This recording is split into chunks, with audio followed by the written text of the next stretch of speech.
자, 오늘 함께 은혜 나누실 말씀입니다. 오늘은 요나서 2장입니다. 오늘도 우리에게 주시는 귀한 은혜의 말씀으로 받고요. 함께 같이 합독하였으면 좋겠습니다. 앞에 보시면 이렇게 스크린을 통해서 그 말씀이 나올 것입니다. 함께 천천히 저와 같이 함께 읽었으면 좋겠습니다. 자, 함께 읽습니다. 시작. 요나가 물고기 뱃속에서 그의 하나님 여호와께 기도하여 이르되 내가 받는 고난으로 말미암아 여호와께 불러 아뢰었더니 주께서 내게 대답하셨고 내가 스올의 뱃속에서 부르짖었더니 주께서 내 음성을 들으셨나이다. 주께서 나를 깊음 속 바다 가운데에 던지셨으므로 큰 물이 나를 둘렀고 주의 파도와 큰 물결이 다 내 위에 넘쳤나이다. 내가 말하기를 내가 주의 목전에서 쫓겨났을지라도 다시 주의 성전을 바라보겠다 하였나이다. 물이 나를 영혼까지 둘러싸우며 깊음이 나를 에워싸고 바닷불이 내 머리를 감쌌나이다. 내가 산의 뿌리까지 내려갔사오며 땅이 그 빗장으로 나를 오래도록 막았사오나 나의 하나님 여호와여 주께서 내 생명을 구덩이에서 건지셨나이다. 내 영혼이 내 속에서 피곤할 때에 내가 여호와를 생각하였더니 내 기도가 주께 이르렀사오며 주의 성전에 미쳤나이다. 거짓되고 헛된 것을 숭상하는 모든 자는 자기에게 베푸신 은혜를 버렸사오나 나는 감사하는 목소리로 주께 제사를 드리며 나의 서원을 주께 갚겠나이다. 구원은 여호와께 속하였나이다 하니라. 여호와께서 그 물고기에게 말씀하시매 요나를 육지에 토하니라. 아멘. 하나님은 너를 지키시는 자 너의 우편에 그늘 되시니 낮의 해와 밤의 달도 너를 잊지 못하리. 하나님은 너를 지키시는 자 너의 환난을 면케하시리. 그가 너를 도우시리라. 너의 출입을 지키시리라. 눈을 들어 산을 보아라. 너의 도움 어디서 오나. 천지 지으신 너를 만드신 여호와께로다. 천지 지으신 너를 만드신 여호와께로다.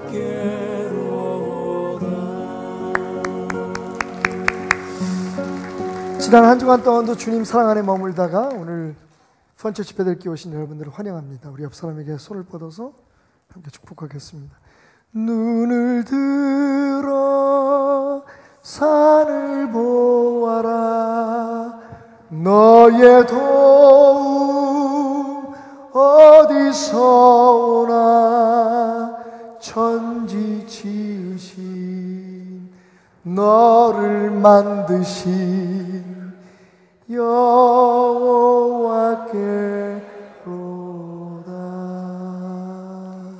주님 사랑 안에 여러분 항상 머무시면서 주의 은총과 은혜를 누리시기를 주님의 이름으로 축원합니다. 어제는 우리 나엘이가 그 두도를 맞는 날이었습니다. 그래서 제가 요즘은 제 책 사러도 참 그 서점에 잘 안 가거든요. 보통 이제 이북으로 보거나 혹은 이제 부탁을 해서 그 책을 사서 보곤 하는데 어제는 그 나엘이를 위해서 특별히 제가 서점에 나갔습니다. 2살입니다. 저를 닮아서 천재이긴 하지만 아직 글을 잘 읽지 못해서 이 아이에게 어떤 책을 사줄까 생각하다가 그림책을 하나 샀습니다. 미운 아기 오리. 옛날에 우리가 알았던 제목은 미운 오리 새끼였는데, 이제는 그 아이들에게 이런 그 언어도 굉장히 순화해서 제목을 미운 아기 오리라고 하는 그런 책을 제가 골랐습니다. 그림책이라고 하니까 보니까 뭐 겉에 그림도 있고 해서 제가 쑥 졸쳐봤는데, 그림이 달랑 이거 하나예요. 다 글씨로만 가득 차 있습니다. 그래서 얼마나 황당했는지요. 자, 사실은 그렇지 않습니다만, 만약 그렇다면, 그림책이라고 팔고 있는 이 책에 그림이 달랑 이 오리가 알을 바라보고 있는 이 장면 하나가 딱 그려져 있다면, 이 모퉁이에 그려져 있는 이 조그만 그림 하나가 전부라면, 여러분, 이걸 그림책이라고 부를 수 있을까요? 그림책이라고 부를 수 없을까요? 그림이 있으니까 그림책이라고 우기면 할 말은 없겠죠. 하지만 우리가 이것을 그림책이라고 부르기에는 조금 뭔가 부족함이 있다라는 느낌을 갖지 않을 수가 없습니다. 요나서 이야기해 볼까요? 여러분, 요나서가 선지서입니까? 아닙니까? 당연히, 그죠? 우리가 성경을 편집할 때 요나서는 17권의 선지서 중에 그것도 소선지서 12권 사이에 있습니다. 그러니까 요나서는 선지서다라고 우리가 생각하고 있는데, 여러분, 선지서가 뭡니까? 선지서는 말대로 하나님께서 선지자, 히브리 말로 나비라고 하는 사람들을 통해서 하나님의 말씀을 대언하게 하신 거잖아요. 그러니까 선지서의 대부분의 내용은 하나님이 하신 말씀으로 가득 차 있어야 합니다. 그 하나님이 주신 말씀을 선지자가 전한 기록들이 남아 있어야 되죠. 그런데 여러분, 요나서에는 하나님께서 주셔서 요나가 선포한 말이 얼마나 될까요? 깜짝 놀라실 거예요. 여러분, 요나서가 참고로 1장이 17절, 2장이 10절, 3장이 10절, 그리고 4장이 11절입니다. 그래서 모두 48절로 이루어져 있어요. 4장 48절. 그런데 그 중에서 정말 선지서답다, 하나님께서 요나에게 주셔서 요나가 세상에 선포한 말은 달랑 한 절입니다. 안 놀라시는군요. 다 알고 계셨나요? 제가 죄송합니다. 저는 요번에 알았습니다. 말씀을 묵상할수록 새로운 걸 자꾸 깨닫게 되는데, 우리가 흔히 그 단내림 효과라 그러죠. 저는 요나서가 선지서 안에 있으니까, 그 캐테고리 안에 들어가 있으니까 당연히 하나님께서 주셔서 요나가 선포한 말들로 가득 차 있다고 하는 선입견을 가지고 있었나 봅니다. 그런데 요번에 성경을 읽다가 깜짝 놀랐어요. 요나서에 하나님 말씀을 제대로 선포한 건 딱 한 구절이에요. 48절 가운데. 그것도 한 절 전체가 아니라 몇 마디 안 돼요. 자, 우리 확인해 보십시다. 3장 4절. 요나서 3장 4절을 보면, 요나가 그 성읍에 들어가서 하루 동안 다니며 외쳐 이르되, 여기까지는 이제 설명이죠. 설명.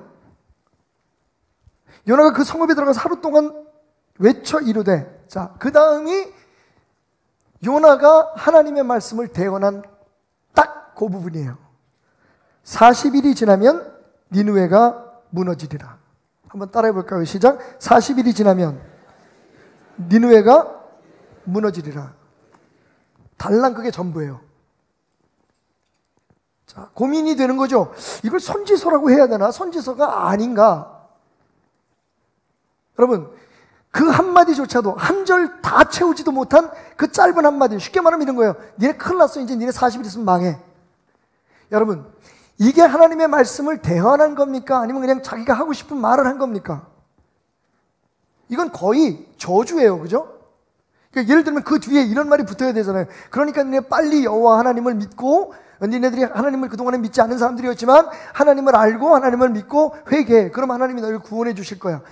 당연히 그런 메시지가 따라 붙어 있어요. 우리가 생각할 때는 이게 선지서다라고 인정할 만한데, 사실 요나가 한 말은 저주에 가깝습니다. 니네 큰일 났어. 니네 망했어. 이제 망했다. 니누에 망했다. 아수르는 끝났다. 이 얘기를 하고 다닌 거예요. 자, 정말 이상한 선지서입니다. 정말 이상한 예언서입니다. 그런데 그렇다면 하나님께서 왜 이 이상하고 핵에 망측한 선지서를 여기에 딱 담아 놓으셨느냐 하는 거죠.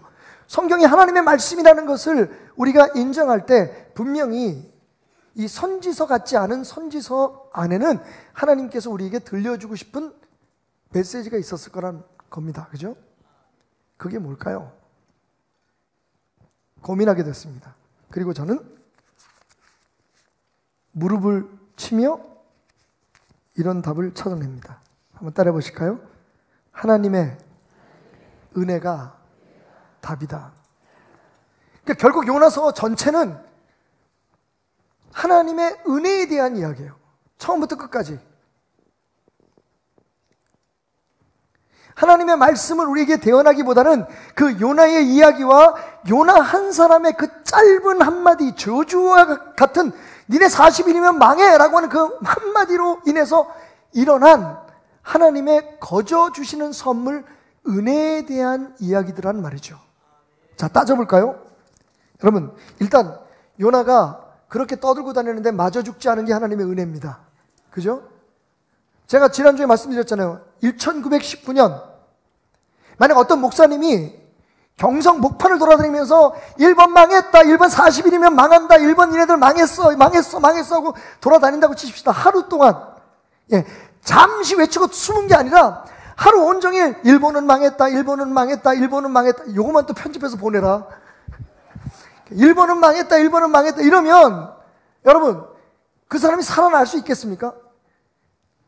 최소한 그죠? 그 악명 높은 서대문 형무소에 3평도 안 되는 그 감옥에 갇혀서 고문을 당했을 거예요. 근데 희한한 건 요나는 옷자락 하나 건드린 사람이 없었어요. 미친놈 아니야 이거? 아니 우리가 믿지도 않는 여호와 하나님의 선지자라는 사람이 와가지고 여러분 왜 망하는지 이유도 얘기 안 해요. 누가 그렇게 망하게 한다는지 얘기도 안 해요. 그냥 달랑 성경대로 말하면 요나가 한 말은 이게 전부예요. 니느웨는 40일이면 망한다. 니네 큰일 났다. 끝났다. 근데요 니느웨 사람들이 요나를 한 명도 건드리지 않아요.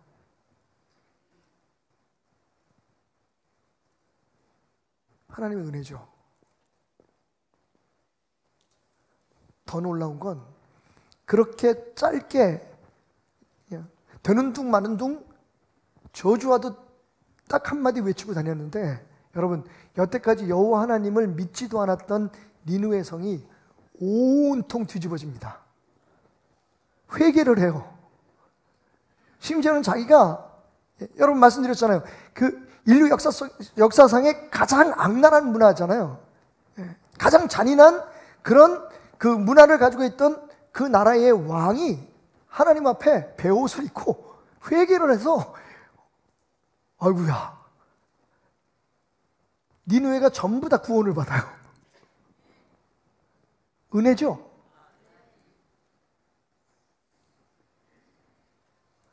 그뿐 아닙니다. 1장부터 다시 돌아가면 그렇게 하나님의 분명한 명령을 어기고 도망가는 요나를 하나님께서 버리지 않으시죠. 은혜죠. 그가 한 행동으로 보면 하나님께서 쓸 사람이 요나밖에 없겠습니까? 그죠? 요나 아니래도 여러분 나중에 4장에 가면 박넝쿨 그리고 그 박넝쿨을 밤새도록 뜯어먹은 벌레 한 마리 이런 것들을 통해서도 하나님께서 당신의 뜻을 이루시잖아요. 당신의 뜻을 말씀하시잖아요. 생명도 없는 바닷물, 파도, 바람, 물고기 이런 걸 통해서 하나님께서 역사하시잖아요. 근데 하나님이 굳이 요나라고 그건 말도 더럽게 안 들어먹는 지 고집으로 자기 뜻대로 하나님이 잘못됐다. 하나님 지금 잘못하고 계시는 거다. 나는 내가 옳다고 생각하는 대로 하겠다라고 고집부리는 그 선지자라고 하는 소위 하나님의 종이라고 말하는 그 사람을 끝까지 이렇게 사용해서 하나님의 뜻을 이룰 이유가 있어요? 없어요? 없어요. 근데 하나님이 요나를 버리지 않아요. 마침내 요나가 자기의 죄를 깨닫고 나를 물에다 던져라. 내가 죽어야만 이 파도가 멈출 것이다. 여러분들이 해를 받지 않으려면 내게 모든 책임을 다 지게 해라. 그리고 물로 뛰어드는데 근데 여러분 자기가 죽겠다고 뛰어든 그 요나를 물고기를 딱 예비하고 계셨다가 살려주십니다. 은혜죠. 더 기가 막힌 건 점점 더 기가 막혀요. 물고기 뱃속에 들어가서 3일 밤 3일 낮을 소화가 안 되고 살았어요. 이건 정말 기적이고 은혜죠. 사실 그래서 요나서는 우리를 향한 하나님의 어떤 메시지나 너희들이 이렇게 하나님을 믿어라, 너희가 하나님을 이렇게 믿어야지 살아날 수 있다라고 하는 그런 말씀을 선포하는 게 아니라 하나님의 은혜를 알아라. 은혜가 답이다. 모든 것이 은혜다. 은혜 아니면 너희는 살아갈 수 없다. 은혜 아니면 너희가 하나님의 백성 될 수 없다. 은혜가 아니면 안 된다. 하나님의 은혜가 쭉 밑줄 긋고 답이다. 그 얘기를 우리에게 들려주고 있는 거라는 겁니다. 아멘. 로마서에서 사도 바울이 이렇게 말하죠.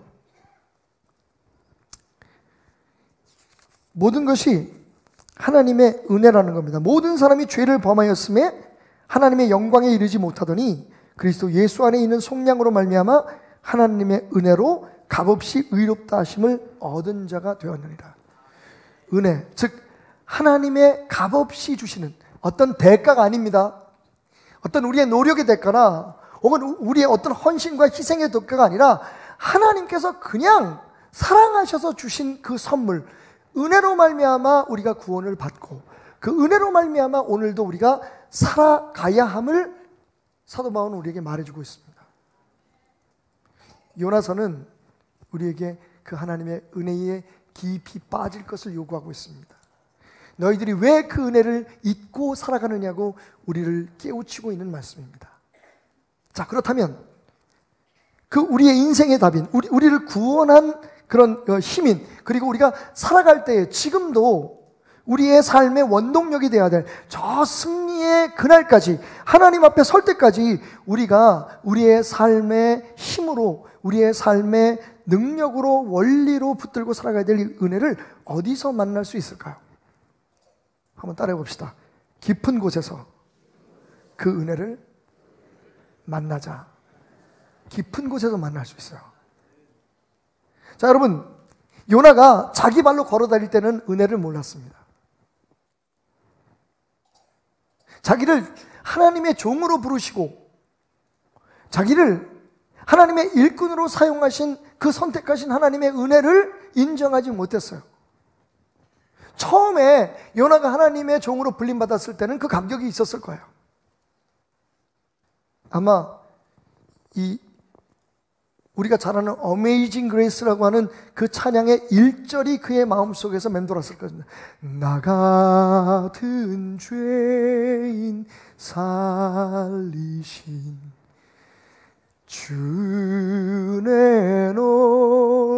놀라와. 요나야, 내가 너를 내 종으로 삼는다. 내가 너를 내 일꾼으로 사용하리라. 처음 그 음성을 들었을 때, 그렇게 선택받았을 때 요나는요, 내가 뭐가 잘난 게 있어서, 내가 무슨 능력이 있어서 하나님 나를 주의 일꾼으로 삼아주셨군요, 고백이 있었을 거란 말입니다. 그런데 시간이 흐르면서 이제는 좀 주의 종으로, 선지자로 인정받기 시작하면서 그가 드디어 하나님의 말씀을 자기의 뜻대로 해석하기 시작합니다. 자기의 생각과 하나님의 말씀이 틀렸을 때 하나님이 바꿔야지, 내가 맞는데 왜 하나님이 나한테 이런 명령을 주시느냐고, 하나님 지금 당신 실수하고 있는 겁니다 라고 말하듯 하나님께 등을 돌려대고, 서쪽으로 가라면 동쪽으로 가고, 육로로 가라 그러면 바다로 가고, 도시로 가랬더니 배를 타고 저 땅끝을 향해서 갑니다.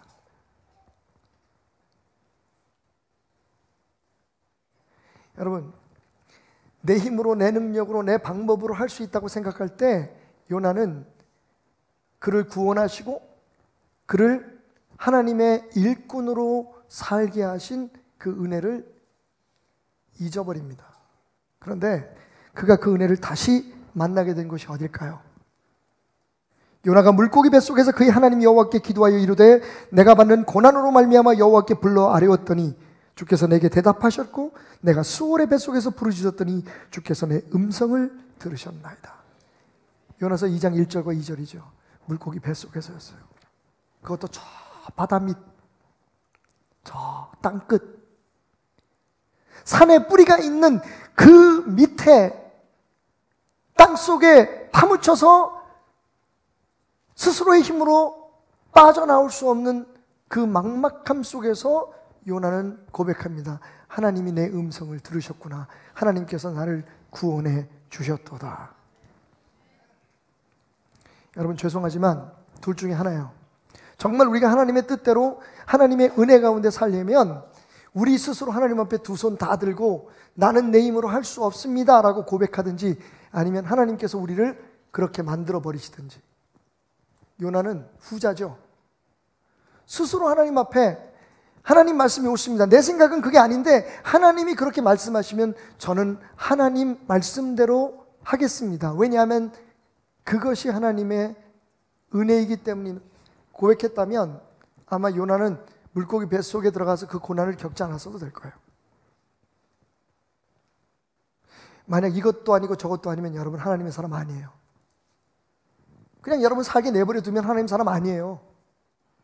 그러니까 우리가 하나님 앞에 굴복하든지 아니면 하나님이 우리를 굴복할 수밖에 없는 상황으로 몰아치든지, 아마 여러분들 이미 여러분의 인생의 어느 시점에서 그것을 경험하셨을 거예요. 여러분 힘으로는 살 수 없고 여러분 능력으로 살 수 없어서 주님 당신이셨군요. 그렇게 고백했던 그 순간이 아마 있었을 거예요. 시간이 지나면서 우리는 하나님과 대화하는 것을 멈춥니다.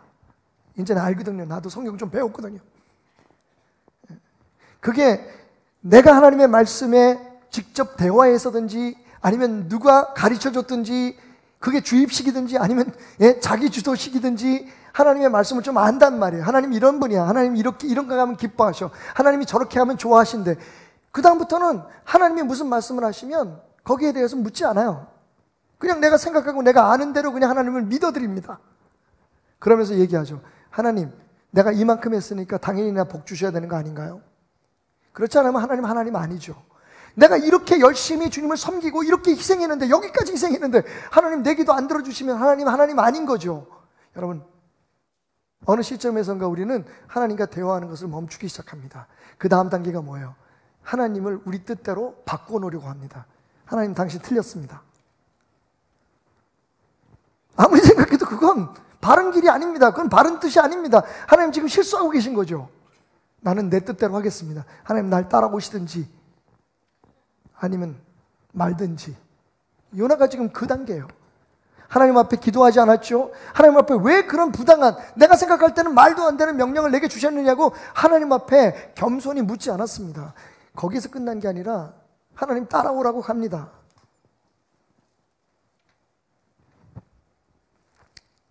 그러던 요나가 다시 하나님의 은혜를 만난 곳이 어디다? 그 깊은 물고기 뱃속 그 고난의 깊은 곳에서, 그 낮은 곳에서 하나님을 만났다는 거예요. 여러분, 그것도 그럴 것이, 제가 지금 수요일마다 로마서 강의하고 있죠? 이제 막 시작했습니다. 여러분, 늦지 않았습니다. 안타깝게 수요일날 설교는 지금 저희 교회에서 다시 보기가 되지 않아요. 네. 손님 끌기 위한 작전입니다. 그게 아니고 거기까지 손이 안 가요. 너무 힘이 들어서. 그래서 그냥 지금 안 나가고 있는데, 여러분, 지난주에 제가 로마서를 강의하면서 이런 생각이 들었어요. 제가 계속해서 지금 매주일 한 번씩 얘기하는 건데, 세상에 다른 종교, 우리 기독교가 다른 점이 뭐냐? 기독교가 아닌 다른 종교는 사다리를 우리가 우리의 힘으로 올라가야 우리가 믿는 신을 만날 수 있어요. 소위 다른 종교의 신은 저 높은 사다리 끝에서 우리가 땀을 뻘뻘 흘리고 우리의 노력과 수고와 선행과 희생으로 그 올라가는 사다리 끝에서 잘 왔다 우리의 손을 잡아주시는 신이란 말이에요. 그런데 기독교의 하나님은 어떤 분이시냐? 우리에게 올라오라고 안 하시고 하나님께서 그 사다리를 직접 내려오셨어요. 그래서 가장 낮은 곳에서 우리를 구원하신 하나님이라는 거예요. 여러분, 이 차이를 분명히 아셔야 돼요.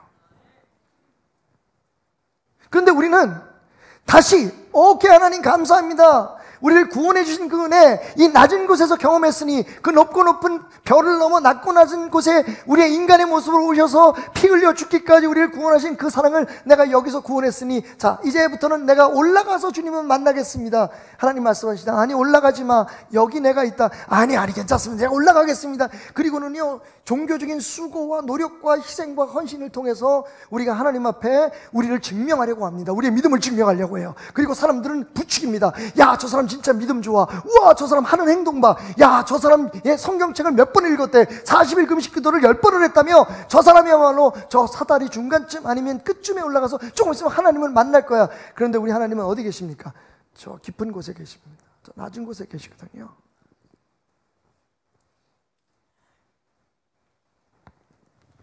정말 그 하나님을 만나고 그 하나님이 거저 주시는 은혜를 다시 깨달을 수 있는 방법이 뭘까요? 요나의 기도가 우리에게 그 길을 보여줍니다. 첫째, 내가 주의 목전에서 쫓겨났습니다 라는 것을 스스로 자인할 수 있어야 돼요. 한번 따라해 보겠습니다. 내가 주의 목전에서 쫓겨났습니다. 여러분, 나는 내 죄로 말미암아 나는 나의 본성상 하나님으로부터 쫓겨난 사람의 자손입니다. 우리는 영원히 죽을 수밖에 없는 존재로 이 세상에 왔다는 거예요. 여러분, 이게 인정이 안 되면 하나님 필요 없습니다. 그죠? 구원이라는 단어 자체가 무의미한 거예요. 여러분이 어떻게 하나님을 믿게 되었는지, 어떻게 이 교회까지 나오게 되었는지 저는 잘 모르지만 여러분 분명한 것 하나는 하나님께서 여러분을 택해서 여기까지 불러오셨다면 여러분 안에 적어도 이 고백이 있어야만 합니다. 나는 하나님께로부터 쫓겨난 사람입니다.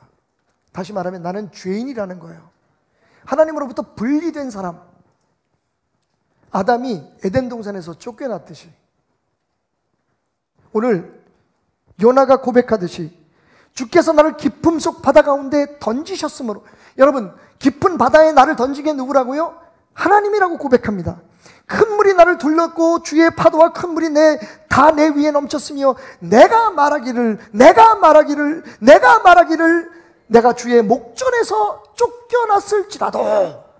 여러분, 이제야 요나가 고백합니다. 아, 그렇지요. 내가 하나님께 쫓겨난 사람이었죠. 내 죄로 말미암아 로마서 3장에서 사도 바울이 말했던 것처럼 모든 사람이 죄를 범하였음에 하나님의 영광에 이르지 못하더니 우리는요, 에덴 동산에서 쫓겨난 사람의 자손입니다. 우리 피 속에는 하나님으로부터 쫓겨날 수밖에 없는 죄의 본성이 있다는 거예요. 이걸 스스로 고백하지 않으면 우리가 하나님의 은혜를 만날 수 없습니다. 은혜는 내가 하나님으로부터 죄로 인해서 쫓겨난 사람이라는 것을 인식하고 그것을 기억할 때 주어지기 때문입니다. 보세요. 요나가 어땠다고요? 자기 발로 걸어갈 때, 자기 힘으로 살 수 있을 때 나도 이젠 하나님만큼 생각할 수 있어. 내가 판단하는 게 하나님의 생각보다 옳아라고 생각했을 때는 여러분, 은혜를 몰랐던 때예요. 은혜를 몰랐던 때요.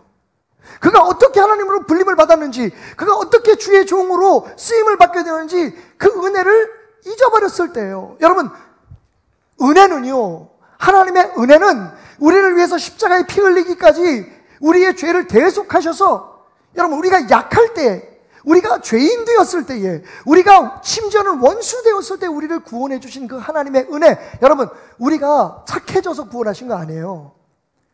우리가 죄를 스스로 깨끗이 해서 거룩해졌을 때 하나님이 우리를 구원하신 거 아닙니다. 우리가 강해지고 우리가 튼튼하고 우리가 완벽해졌을 때 하나님이 이제 내가 너를 구원하겠다는 생각 아니에요.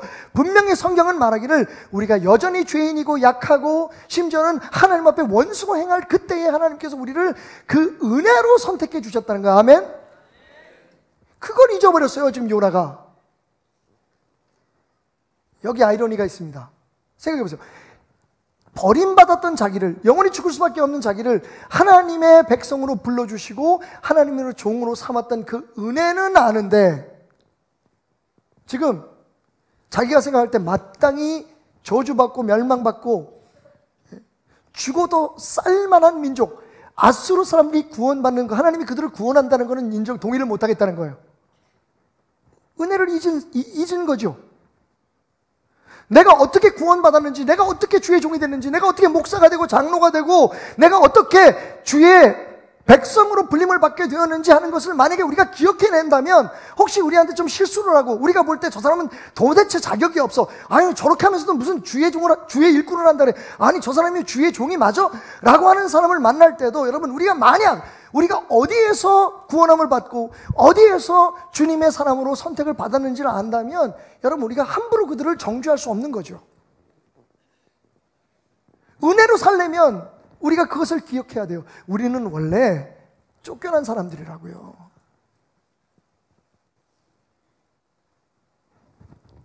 자, 그런 고백이 있고 난 후에 당연히 이어서 우리에게 이런 고백이 따라오겠죠. 내 힘으로는 나를 구원할 수 없습니다. 하나님께서 쫓아내신 그곳에, 내가 버림받은 그곳에서 영원히 죽을 수밖에 없는 죄인의 그 자리에서 내 힘으로 하나님께 돌아갈 수 있는 길은 없습니다. 내가 나를 구원할 수 없습니다. 다시 말하면 영적 무력함을 고백하는 단계가 필요한 거죠. 자, 5절과 6절을 볼까요? 물이 나를 영혼까지 둘러싸우며 기품이 나를 에워싸고 바다풀이 내 머리를 감쌌나이다. 내가 산의 뿌리까지 내려가 싸우며 땅이 그 빗장으로 나를 오랫동안 막았사오나. 여러분, 지금 요나가 고백하는 모든 걸 보면 정말 이건 아주 처절하게 막힌 상황을 얘기하죠. 바다풀이 나를 에워쌌다는 말은, 내 머리를 감쌌다는 건 뭡니까? 여러분, 바다풀은 어디에서 자라죠? 떠다니는 거 아닙니다. 강가의 옥자마가 아니에요. 이건, 바다풀은 바다 밑에, 가장 밑은 바닥에서 뿌리를 받거나 아니면 거기에 있는 돌들에 붙어서 자라나는 풀이 바다풀입니다. 그러니까 지금 요나가 어디까지 갔어요? 완전히 바다 밑, 인생으로 말하자면 자기 인생의 바닥에 지금 이른 거예요. 근데 그것도 모자라서 뭐라고 고백하냐면 산의 뿌리까지 내려갔다, 땅 끝까지 내려간 거예요. 근데 거기서도 부족해서 뭐라고 얘기하냐면 땅이 그 빗장으로 나를 오랫동안 막았다. 이 물고기가 아마 그 땅 속으로 몸을 감췄을지도 몰라요. 땅 속에 파묻힌 거예요, 아주. 그래서 자기 힘으로는 자기를 구원할 수, 여러분, 물고기 밖으로 나와도 요나는 죽어요. 온통 물이잖아요. 자기 스스로 자기를 구원할 수 있는 길이 전혀 없다라고 지금 고백하고 있는 거예요. 그러면서 뭐라고 그의 고백의 마무리를 합니까? 나의 하나님 여호와여, 주께서 내 생명을 구덩이에서 건지셨나이다. 아멘. 여러분, 인류의 역사 속에 수많은 사람들이, 소위 뭔가를 찾는 사람들이 구원의 길을 위해서 애를 써왔어요. 심지어는 요새 의학의 도움을 받아가지고 심각한 병이 있는 사람들이 지금 의학으로는 해결이 안 되니까 나중에 과학이 발전해서, 의학이 발전해서 그 치료법을 발견할 때까지 나를 얼려주십시오. 그래서 돈을 엄청나게 내고 자기 몸을 얼려서 지금 보관하고 있는 사람들이 있어요. 어떻게든지 영원히 건강하게 살고 싶은 거죠. 심지어는 얼마 전에 스페이스 X라는 프로젝트가 나왔는데, 그게 뭐냐 하면, 예전에는 무슨 우주 개발을 하거나 뭐 다른 어떤 별이라든지 이런 곳에 탐사를 하는 건 국가가 주도를 했다면, 이제는요 일반 기업에서 화성에 가서 살 사람, 금성에서 갈 사람을 모집을 해요. 이제 지구는 끝났다는 겁니다. 얼마 있지 않아서 이 지구는 끝이 날 테니까 거기까지는 또 하나님 말씀대로 잘 알아요. 근데 그 다음에 문제예요. 그러니까 우리가 어떻게 해야 된다고요? 빨리 우리가 살 수 있는 다른 별을 찾아야 된다는 거예요. 여러분, 매진됐어요. 그 로켓트가 언제 뜰지, 그리고 과연 사람이 살 수 있는 그 환경을 언제 만들지도 모르는데, 앞다퉈서 그 로켓트를 타려고 사람들이 자기 있는 재산을 다 털어서 탑승권을 샀단 말이에요. 그뿐이 아닙니다, 여러분. 그렇게 현실적으로 방법을 찾지 않은 사람도 철학에서, 혹은 심지어는 사람의 마음을 읽는다는 심리학에서 여러 가지 학문을 통해서 우리를 구원할 수 있는, 인간이 도대체 누구냐? 이 괴로움에서, 우리의 인간의 이 한계에서 우리가 어떻게 벗어날 수 있느냐? 여러 종교들과 그리고 여러 학자들이 구원의 길에 대해서 이야기하고 말하지만, 여러분, 우리 스스로가 우리를 구원할 수 있는 길은 없습니다. 그게 요나의 고백이에요. 여러분, 이 고백이 있어야 우리는 마침내 고개를 들어 하나님의 은혜를 의존할 수 있는 거예요. 요나는 자기가 할 수 있다고 생각했어요. 그리고 오늘 많은 사람들이 여전히 내가 나를 구원할 수 있다고 생각해요. 나를 행복하게 하고 나를 성공적으로 하고 나를 구원할 수 있는 힘이 내 안에 있다. 내 능력에 있다. 내 경험에 있다. 내 지혜에 있다. 여러분, 저는요, J.D. 그리어라고 하는 분이 복음 본색이라는 책에서 말한 것처럼 은혜 그리고 복음, 이것이 우리를 구원할 때까지만 필요한 힘이라고 생각하지 않아요. 그게 우리의 문제예요. 분명히 여기서 누구에게든지 물어보면 예수 그리스도의 은혜가, 하나님의 그 크신 사랑이, 십자가에서 그 능력이 값없이 우리를 구원했다라는 데 다 동의하실 거예요. 근데 문제는 뭐냐면 거기까지예요. 내 삶이 은혜로 살아가지 않는다는 거예요, 지금. 지금까지만 고백을 한번 다시 한번 여러분들에게 정리해 드릴까요? 나는 죄인입니다. 내 힘으로 나를 구원할 수 없습니다. 근데 이것이 영원히 죽을 수밖에 없는 죄에서 구원함을 받은 거기에만 해당되는 게 아니라 매일매일의 삶 속에 고백되어야 된다는 거예요. 그래야만 은혜가, 복음이 우리의 힘이 돼요. 우리는 지금 복음은 저 개밥 그릇에 담아서 우리가 키우는 개들한테 주고 있습니다. 하나님이 날 구원해 주셨으니까 그 다음부터는 내 힘으로 살아야 되는 거예요, 지금. 하나님 날 구원해 주셔서 너무 감사합니다. 오, 날 위해서 십자가에 흘리신 그 보혈의 능력에 대해서 저는 감격합니다. 하나님, 이제부터 내가 열심히 살게요. 내가 착하게 살게요. 누가 그렇게 말합니까?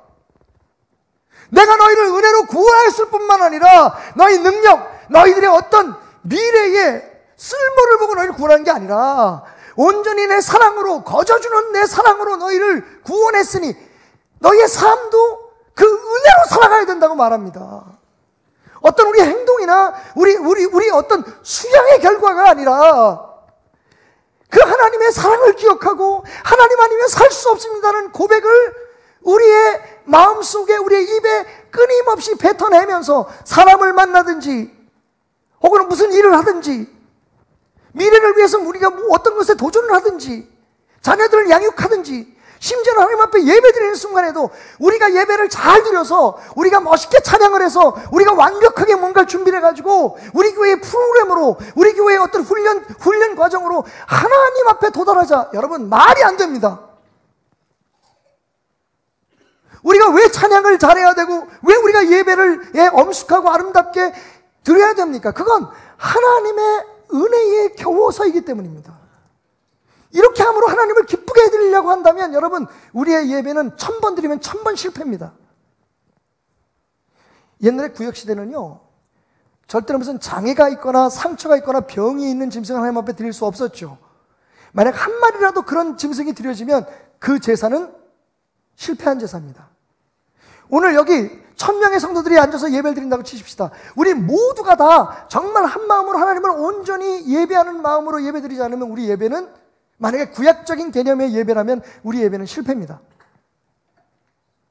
누군가 지금 말씀을 들으면서 굉장히 세상의 어떤 일들을 생각하고 지금 오늘 예배를 드리면서 여러분의 마음속에 뭔가 자꾸만 누구를 미워하는 마음이 있거나 오늘 예배에 대해서 불편한 마음이 있다면 그 예배는 여러분만 실패하는 게 아니라 예배 자체로서 이 예배는 꽝입니다.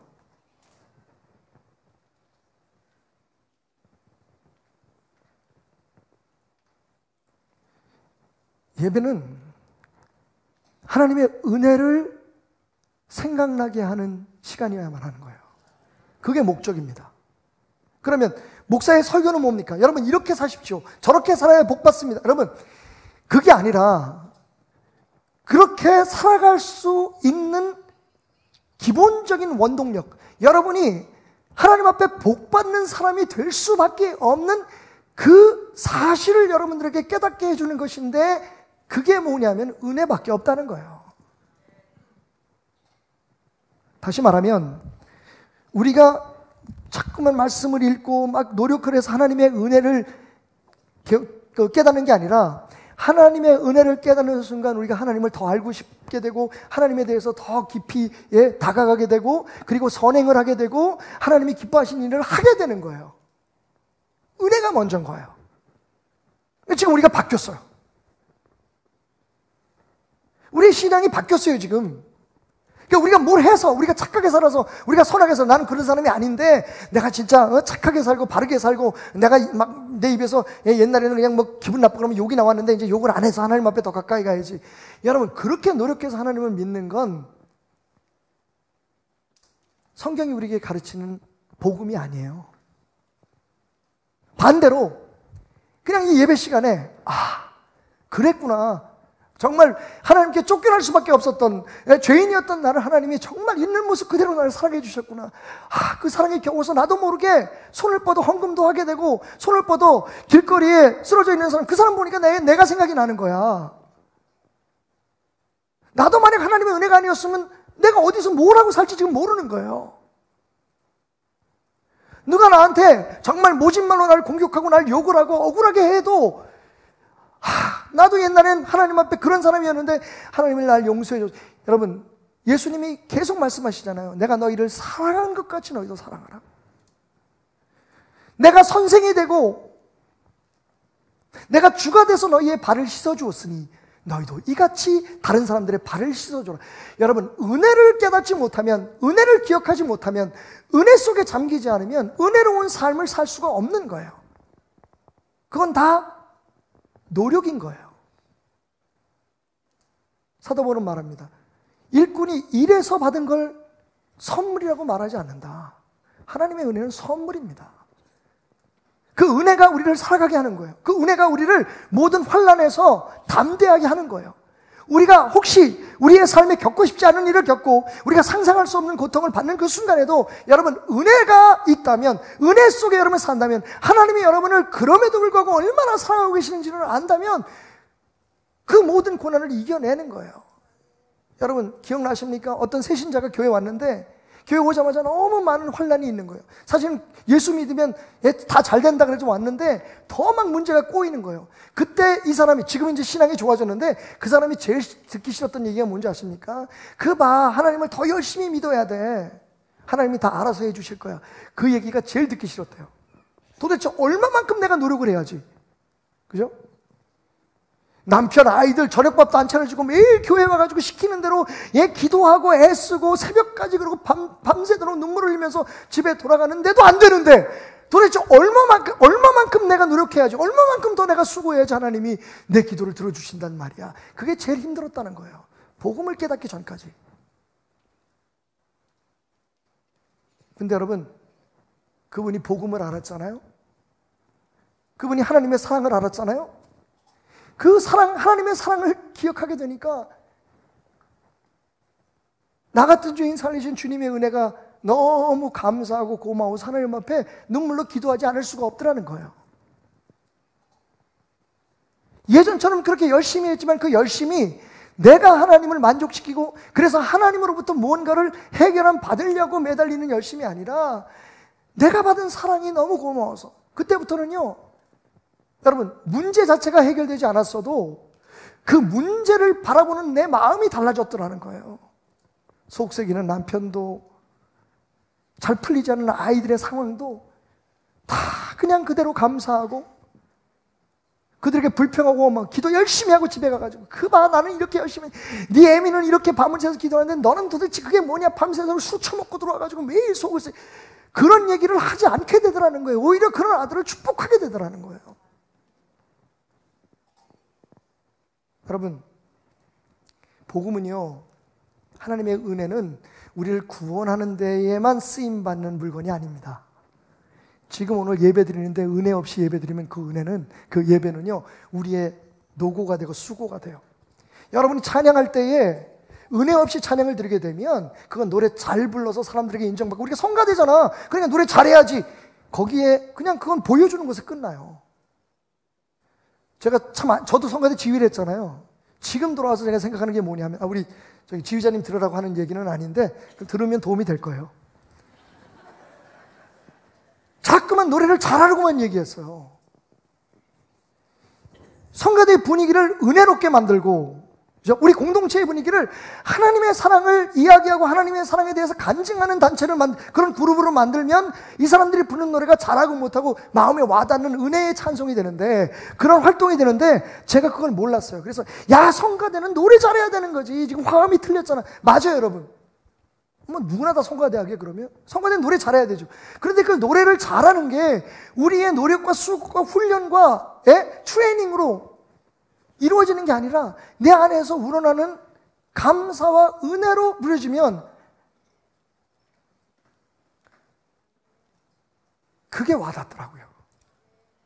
제가 설교에 대한 비결도 배웠어요. 여러분 죄송합니다. 이게 이제서 조금씩 알아가니까 이제 내년에는 또 내가 뭐라고 얘기할지 모르겠어요. 여기 있다면. 그런 거죠. 저는 여태까지 여러분 예수 믿는 사람은 이렇게 살아야 됩니다, 저렇게 살아야 됩니다, 그걸 얘기하는데 바빴어요. 근데 하나님이 요즘 들어서 정말 저를 가장 깊은 곳으로 끌고 가셔서 깨닫게 해주세요. 태남아, 나는 네가 내 사랑을 전하기를 원해. 내 은혜만을 전하기를 원해. 그래서 저 사람들이 너희 양들이, 내가 너에게 맡긴 양들이 스스로 하나님의 은혜에 감격해서 그들이 어떻게 하나님 앞에 그 은혜를 보답하게 살아갈 수 있을까? 둘 중에 하나죠. 여러분 말씀드렸잖아요. 훈련 프로그램을 잘 만들고 성도들을 계속 교회에 나오게 하고 어떤 프로그램을 통해서 사람을 훈련시켜서 그렇게 믿는 것처럼 보이게 만들든지, 아니면 정말 무슨 교회가 이래, 뭐 베들교회는 뭐 하는 일도 없네, 매일 예배만 드리고만 하봐 라는 비난과 조롱을 들어도 결국 하나님의 사랑에 푹 빠져, 우리가 무슨 성경부라든지 무슨 복덕이라든지 성가대라든지 무슨 공동체라든지 목적 자체가 우리를 향한 그 하나님의 은혜를 기억하는 것. 우리는 버림받은 사람이었는데 우리의 힘으로는 구원받을 수 없었는데 하나님의 은혜로, 그분의 사랑으로 내가 여기 불림을 받아서 하나님의 자녀가 되고 영원한 생명을 얻고, 심지어는 집사가 되고 권사가 되고 안수 집사가 되고 전도사가 되고 장로가 되고 목사가, 이 은혜를 잊어버리면요 정죄하게 돼요. 판단하게 돼요. 고집을 부리기 시작하는 거죠. 요나처럼. 사실은 그래서 우리 재직의 그 훈련이나 지금 교회의 모든 훈련들이 거기에 포커스를 맞추려고 우리 목회자들이 계속 모여서 노력하고 있어요. 지금 저희가 책도 읽고 같이 기도도 하고 지금 하는 건 딱 한 가지. 어떻게 성도들이 은혜에 젖어서 살아갈 수 있게 하나. 은혜가 나를 구원하는 데만 임한 게 아니라 구원받은 나의 삶의 매일매일의 삶 속에 행복할 때나 즐거울 때나 모든 일이 잘 풀릴 때뿐만 아니라 일이 꼬이고 답답해지고 힘들어지는 그 순간에도 어떻게 은혜로 그 상황들을 이겨내고 변화도 시키고 어떻게 하나님이 우리에게 주시기를 원하는 그 축복을 우리의 삶에 누릴 수 있을까? 우리의 수고와 노력이 아니라, 종교적인 행위가 아니라 하나님의 사랑이 우리를 그렇게 만들 수 있도록 우리를 드릴 수 있을까? 요나가 여러분 고백한 것처럼, 하나님 나는 이제 안 되네요. 여기서 나를 구원하실 분은 하나님밖에 없으십니다. 그렇게 고백하게 만들까?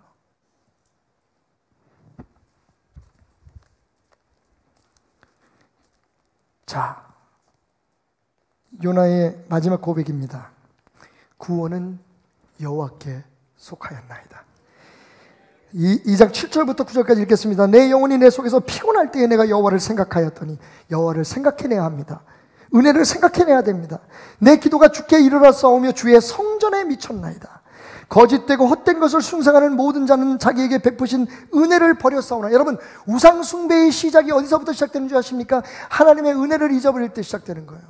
나는 할 수 없었는데, 나는 아닌데 하나님께서 나를 그렇게 하게 하셨구나. 나를 이렇게 만들어 주셨구나. 그러니까 하나님이 내 삶의 주인이 되고 하나님만이 내 삶의 소망이 되어야 된다는 것을 잊는 순간 어떻게 돼요? 돈이 우상이 되고, 자식이 우상이 되고, 내 꿈이 우상이 되고, 사람들 앞에서 인정받는 내 체면이 우상이 되는 거예요.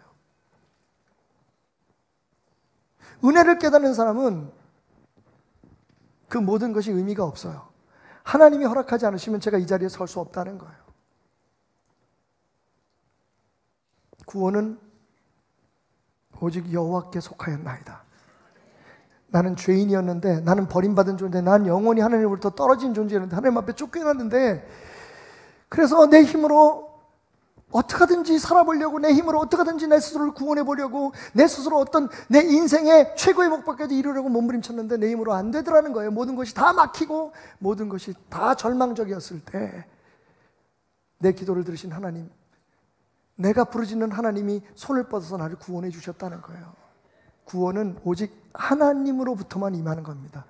구원은 하나님 것입니다. 그걸 깨달으면 어떻게 돼요? 우리의 삶이 은혜로 채워지는 거예요.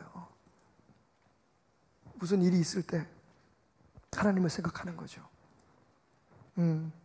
이 또한 하나님의 은혜로 해결될 거다.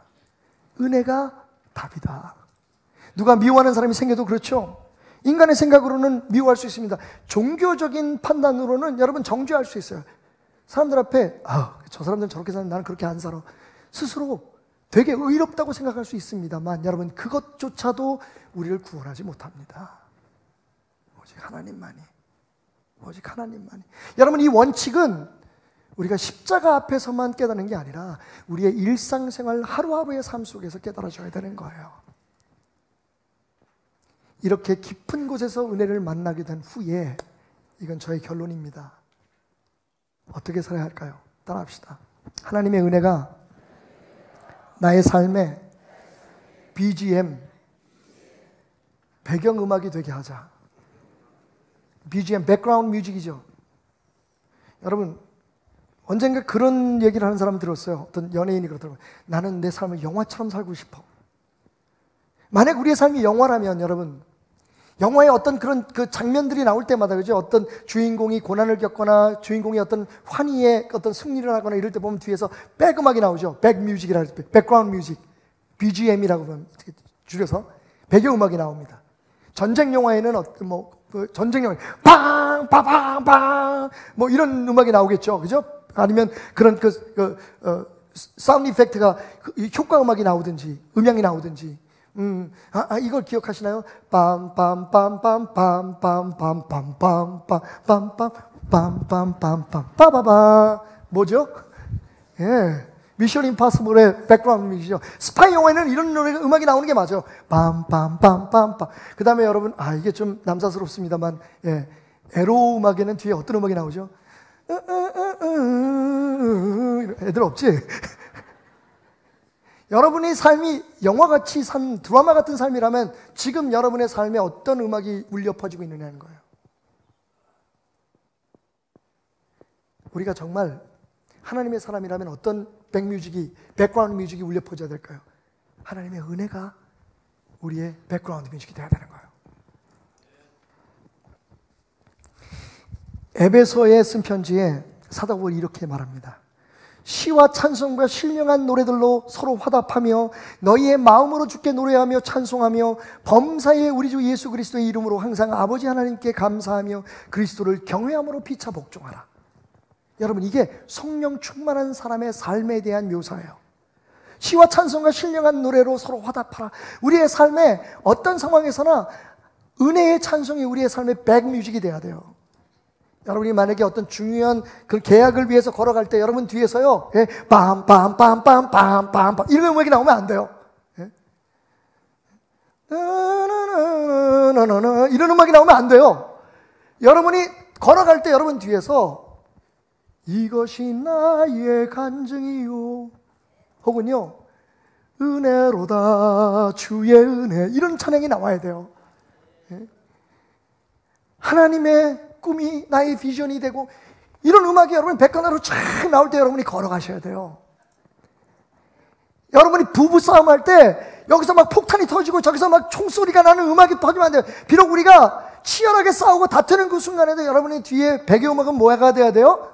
은혜가 돼요. 내가 이제까지 지내온 것은, 예? 심지어는 이 정도까지는 돼야 돼요. 너 같은 죄인 살리신 주의 노래. 여러분, 제가 그냥 기억에 남으시라고 그렇게 말씀드리지만, 여러분, 우리의 삶이 영화 같은 것이라면 여러분이 어떤 상황에 있든지 어떤 환경에 있든지 여러분 여러분의 삶의 모습과는 관계없이 여러분 뒤에 은혜가 쫙 깔려야 돼요.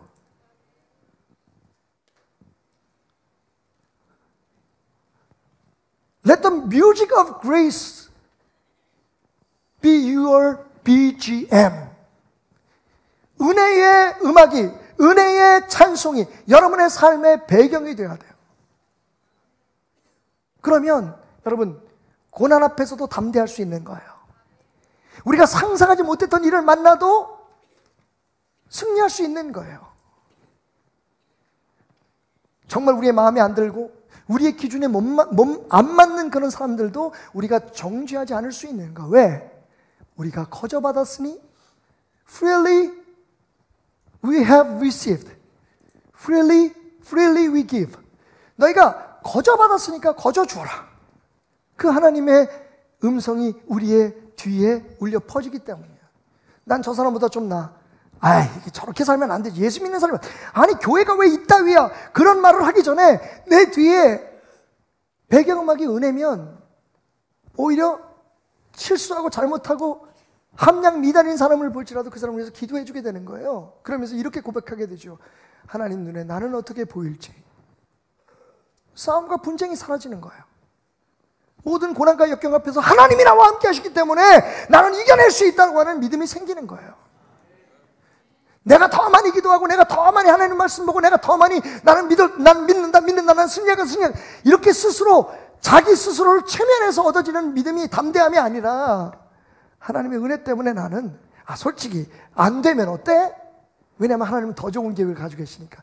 만약에 그게 안 될지라도 여러분 요나가 물에 빠졌을지라도 그게 오히려 은혜였잖아요. 어떻게 매일 마른 땅만 걸어가면서 꽃향기만 맡고 다니려고 생각합니까? 하나님이 가장 좋은 곳으로 인도하시기 위해서 우리를 그렇게 인도하신다는 거예요. BGM 얘기하니까 생각나는 영화가 하나 있네요. 여러분 그 타이타닉 보셨죠? 보통 타이타닉이라는 영화를 보면 인류 역사상 가장 큰 해양 사고 중에 하나였죠. 그 영화 타이타닉이라는 영화를 보면 아마 여러분이 잘 기억하시는 노래는 그 아이리시 플루트, 그러니까 아이리시 피리 소리가 쫙 앞에서 쫙 은은하게 나오면서 연주되는 그 셀린 디온이라고 하는 진짜 훌륭한 가수죠. 마음도 착해요.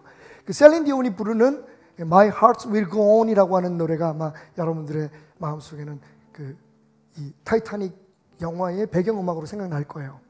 근데 예수 믿는 분들이라면 특별히 저에게는 그 My Heart Will Go On이라고 하는 노래 말고 정말 감동적인 장면이 하나 있었어요. 그게 뭐냐면 여러분 마지막 부분에 가면 이제 배가 가라앉기 시작하고 사람들을 구조할 수 있는 구명정에 탈 수 있는 사람들의 숫자는 제한되어 있어요. 그러니까 거기서 진짜 막 사람들이 악하게 변하기 시작하죠. 그러니까 아비규환입니다.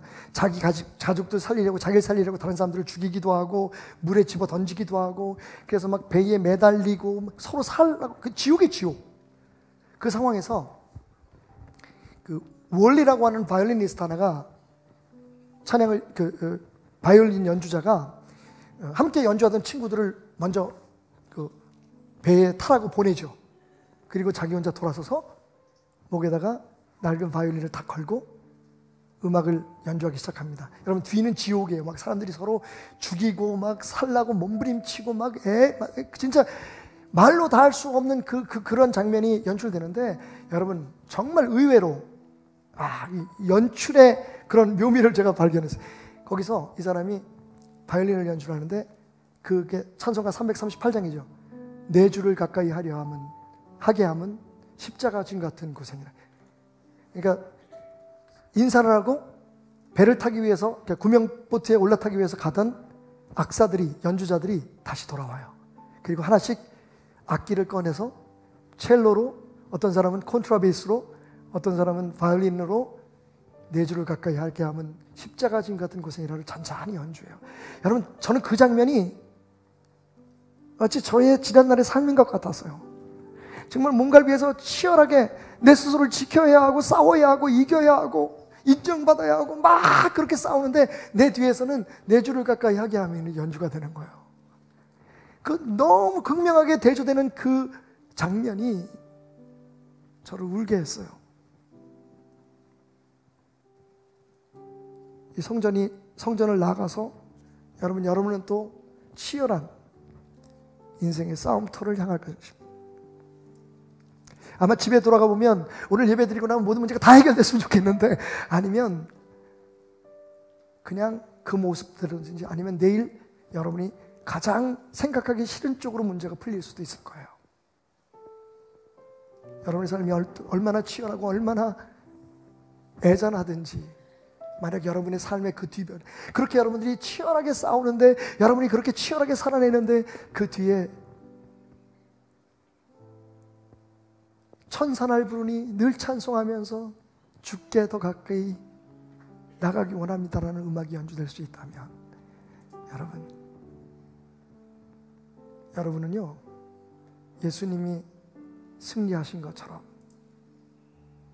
승리하는 삶의 주인공이 될 수 있을 거예요. 은혜를 생각하세요.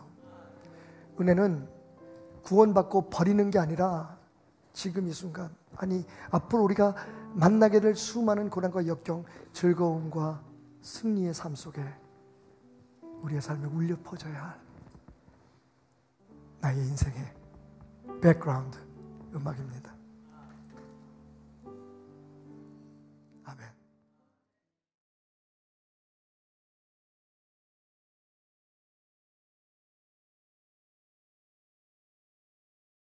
할렐루야. 우리 하나님께 영광의 박수로 귀한 예배의 문을 이 시간 열며 주님께 기뻐하며 나아가겠습니다. 오늘도 이 시간 주님의 기쁨 되기 위하여 나가는 귀한 은혜가 있기를 원합니다. 우리 같이 이 시간 입술로 고백하며 귀한 예배의 문을 이 시간 열겠습니다.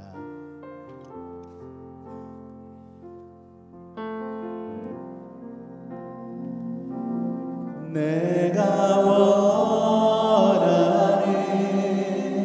한 가지, 주님의 기쁨이 되는 것.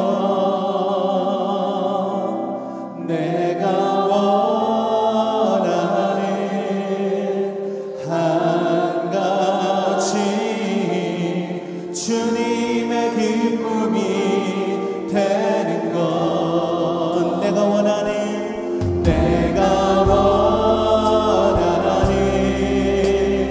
한 가지, 주님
기쁨 되게 하여 나가기 원합니다. 아멘.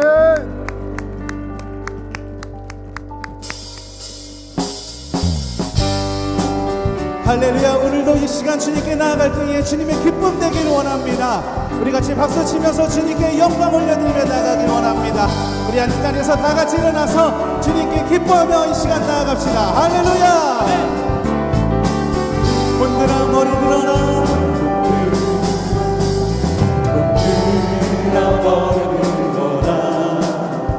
들릴지어다 영원한 분들아. 영광의 왕 들어가시도록 영광의 왕 들어가신다. 분들아 머리 들어라. 들릴지어다 영원한 분들아. 영광의 왕 들어가시도록 영광의 왕 들어가신다. 영광의 왕 계시려 강하고 능하신 주로다. 전쟁에 능하신 주시라. 나 찬양 위대하신 왕.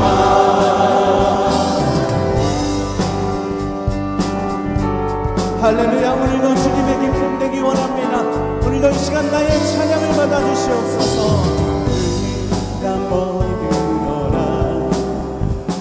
들릴지어다 영원한 분들아. 영광의 왕 들어가시도록 영광의 왕 들어가시도록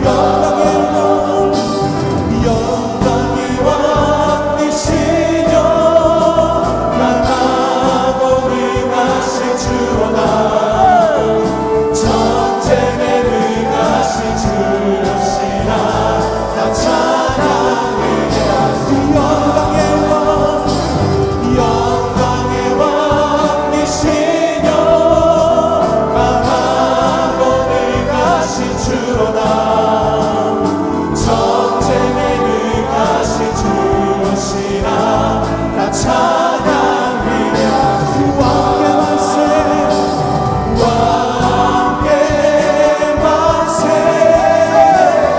왕의 만세. 당신은 영광의 왕이라. 나 찬양 위대하다. 왕의 만세. 왕의 만세.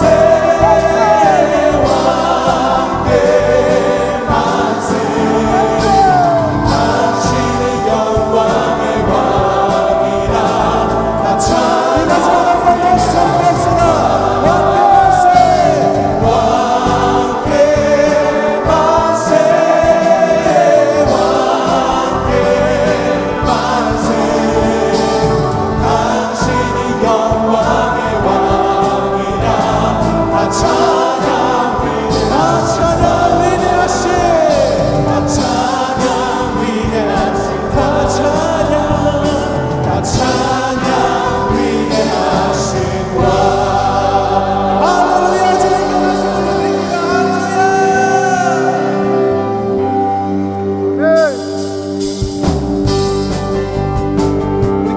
박수 치며 주님께 영광 올려드리며 나가겠습니다. 할렐루야.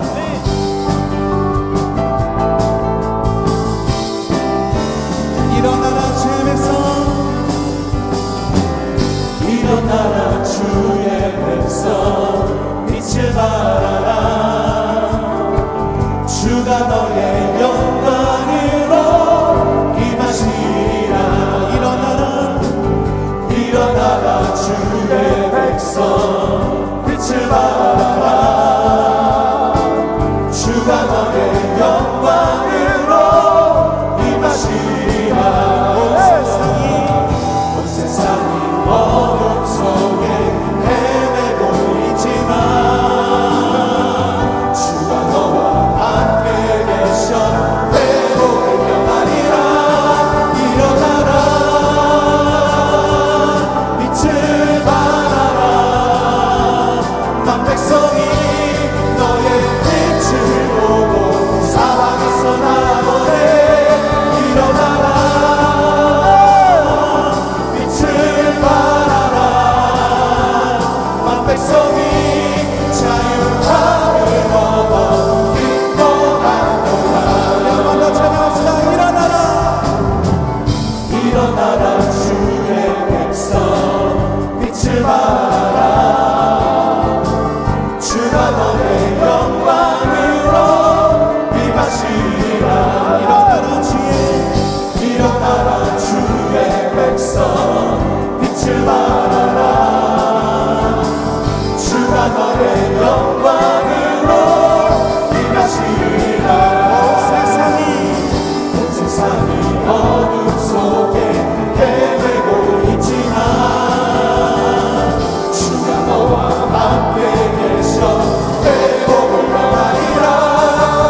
오늘 이 시간 이곳에 모인 우리 모두는 성령 하나님의 은혜를 간구합니다.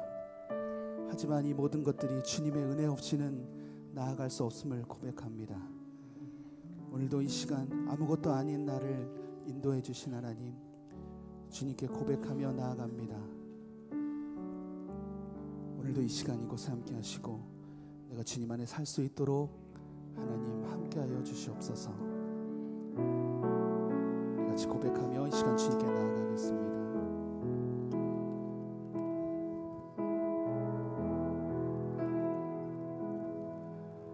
나는 아무것도 아닙니다. 주님의 사랑이 없으면